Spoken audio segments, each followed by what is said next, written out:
if we don't tell the truth. Ananias and Sapphira represent just how much we humans do not trust the truth.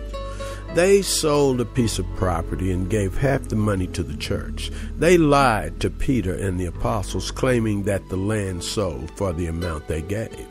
Their sin was not in holding back some of the money for themselves. It was in misrepresenting the truth. Their deceit resulted in their deaths. Luke writes, "The whole church and all the others who heard about these things were filled with fear." Acts 5:11. More than once, I've heard people refer to this story with a nervous chuckle and say, "I'm glad God doesn't still strike people dead for lying." I'm not sure he doesn't. It seems to me that the wages of deceit is still death. Not death of the body, perhaps, but the death of a marriage. Falsehoods are termites in the trunk of the family tree.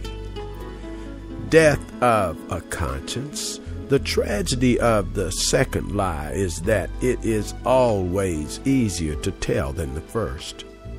A death of a career.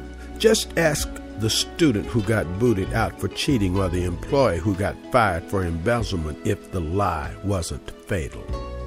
The death of faith. The language of faith and the language of falsehood have two different vocabularies.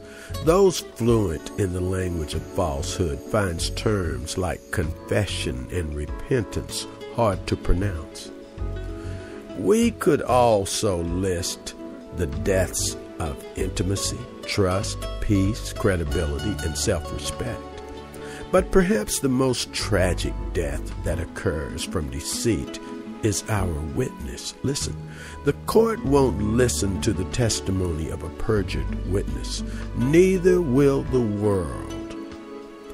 Do we think our co-workers will believe our words about Christ when they can't even believe our words about how we handle our expense account?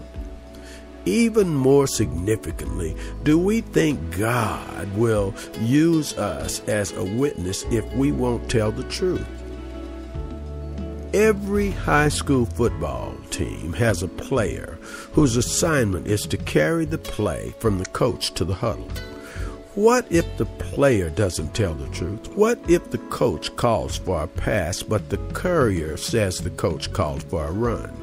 One thing is certain, the coach won't call on that player very long. God says if we are faithful with the small things, He'll trust us with the greater things. Matthew 25:21. Can He trust you with the small things? Can He?